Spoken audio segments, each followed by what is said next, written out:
के अंदर आ गए हो। ये जो क्लास है ना, ये आपके लिए बहुत इंपॉर्टेंट होने वाली है और इसी से रिलेटेड कुछ चीजें आज हम आपको दिखाने वाले हैं। एक बहुत महत्वपूर्ण चीज मैं आपको बताता हूं कि 7 मार्च को आपके जो सीनियर्स थे उनका क्लास 10th का सफर समाप्त हुआ था और यही लगभग लगभग अब जो 9 से 10th में बच्चे जा रहे हैं तो आप सभी के एग्जाम्स हो चुके हैं और अब आप 10th की जर्नी शुरू करने वाले हो। तो ये जो बोर्ड एग्जाम का आपका साल होता है ये उतना ही महत्वपूर्ण होता है जितना कि आप अपने जीवन में एक महत्वपूर्ण निर्णय लेते हो। तो उसमें हम क्या कंट्रीब्यूट कर सकते हैं वो हम आपको बताते हैं। तो एक बार हम साइंस के एग्जाम में देखते हैं। यस, तो जैसे ही सबसे पहले आपका साइंस का एग्जाम हुआ ना, तो मैं आपको कुछ स्लाइड्स दिखाता हूं कि मैंने उनको क्या मैराथन में पढ़ाया और उनके पेपर के अंदर आखिर क्या वो सवाल आए थे या नहीं आए थे। वैसे तो आप ये सवाल अपने सीनियर से पूछोगे तो वो बता देंगे, लेकिन फिर भी एक एक करके मैं आपको क्वेश्चन दिखाता हूं। ऐसा एक सवाल जो कि मैंने क्लासेस के अंदर कराया, मैराथन के अंदर कराया, वो सेम सवाल बोर्ड एग्जाम जब हुआ था ना साइंस का, उसके अंदर देखने को मिला।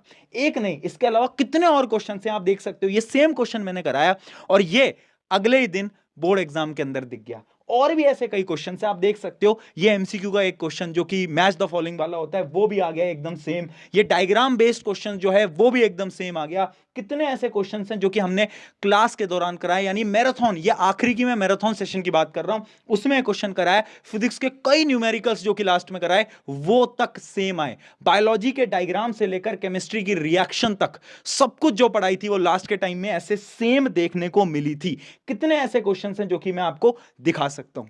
ये बात थी साइंस की, और ये चीज हम आपको आज इसलिए दिखा रहे हैं ना, ताकि हम ये बता सकें कि हाँ, आखिरी के टाइम में हमने ये कुछ पढ़ाया था बच्चों को और उनसे उनकी मदद हुई और वो उनके पेपर में भी आया। अब सोचो ये चीज हम अगर शुरू से करेंगे तो कितना इंपैक्ट आएगा। बट उससे पहले एसएसटी की भी बात करते हैं। एसएसटी की भी कहानी बताओ दिगराज ठीक सर। है।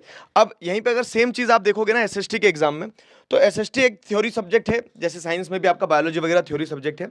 तो थ्योरी सब्जेक्ट्स में ये आइडेंटिफाई करना कि क्या ट्रेंड है और क्या ट्रेंड है उसको आइडेंटिफाई करने के बाद में कैसे सवाल बन के आते हैं, क्या रिपीट होते हैं, वो सिर्फ पढ़ाया नहीं जाता है। क्यों? क्योंकि पढ़ाने के बाद में वो आप आपके एग्जाम्स में भी देखते हो। ये सुबह 4 बजे का सेशन है जो आपके सीनियर्स एग्जाम देने से पहले देख के गए थे और मैंने वहां पे गिन के 50 क्वेश्चन दिए थे उन्हें। अब ये देखो आप, तो ये यूनिफिकेशन ऑफ जर्मनी क्वेश्चन दिया था, ये यूनिफिकेशन ऑफ जर्मनी पे क्वेश्चन आया।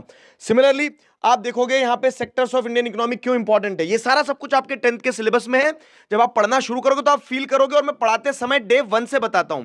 और ये तो बात सिर्फ एग्जाम के सुबह की हो रही है, एग्जाम के गैप्स की हो रही है, मैराथन्स की हो रही है। आप जस्ट इमेजिन कि अगर आप साल भर पढ़ोगे तो आपसे अगर कोई बोलेगा कि नहीं नवंबर में एग्जाम ले लो, क्योंकि हम नवंबर तक आपको पूरा तैयार कर देते हैं, तो आप नवंबर में एग्जाम देने के लिए तैयार रहोगे। इस लेवल की प्रिपरेशन हमें साथ मिलकर करना है।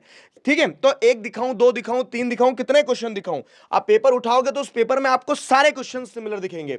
ये ज्योग्राफी का कि कैसे कम्युनिटीज कंजर्वेशन में इंपॉर्टेंट रोल प्ले करती है, सेम क्वेश्चन। अगर आप देखोगे तो आपको गवर्नमेंट के द्वारा क्या इनिशिएटिव्स लिए गए कंजर्वेशन के लिए, ये सेम क्वेश्चन। ऐसे एक नहीं अनेक। क्या होता है ना, सब्जेक्टिव क्वेश्चंस तो फिर भी आप आइडेंटिफाई कर सकते हो, ऑब्जेक्टिव क्वेश्चंस आइडेंटिफाई करना और डिफिकल्ट होता है। लेकिन ये बताया कि ये पैटर्न है कि आपको हर साल देखने को मिलेगा और ऐसे क्वेश्चन रिपीट होते हैं। ये इस साल भी क्वेश्चन आया है नेशनल पार्क से जुड़ा हुआ।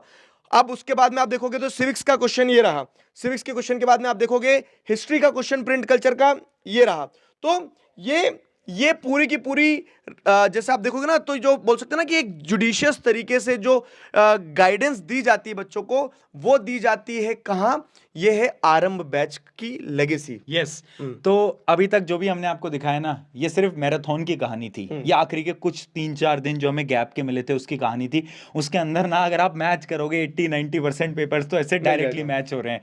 लेकिन ना हम बच्चों के साथ ना शुरू से शुरुआत करते हैं, क्योंकि ये 80-90% नहीं, हमें वो 100% वाला आंकड़ा पसंद आता है, हमें वो 100% वाला पसंद आता है।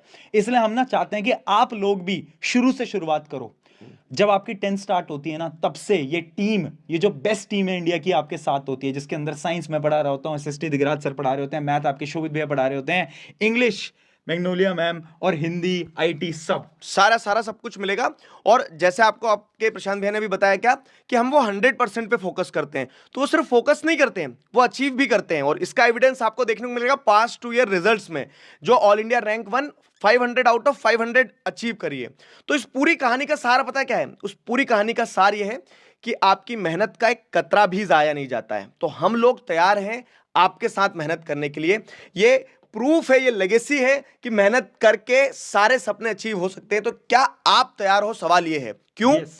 क्योंकि हम इसको बहुत जल्दी शुरू करने वाले हैं। यस तो जो आरएम बैच है वो जल्दी आने वाला है, बट ये आज की वीडियो एक लेगेसी थी जो कि हम बताना चाहते थे कि आरएम बैच की क्या लेगेसी है, बच्चे कैसे पढ़ रहे हैं और कितनी मेहनत से आपके जो सीनियर्स हैं उन्होंने पढ़ाई करी है, और होपफुली जब इनका भी रिजल्ट आएगा वो भी बहुत बेहतरीन आने वाला है, इनके भी मार्क्स बहुत बेहतरीन आने वाले हैं। लेकिन अब बारी आपकी है, अगला बैच आ चुका है और ये जो बैच है शुरू से शुरुआत करेंगे, मिलकर शुरुआत करेंगे और ये मार्क्स वगैरह तो बहुत इजीली अचीव करेंगे।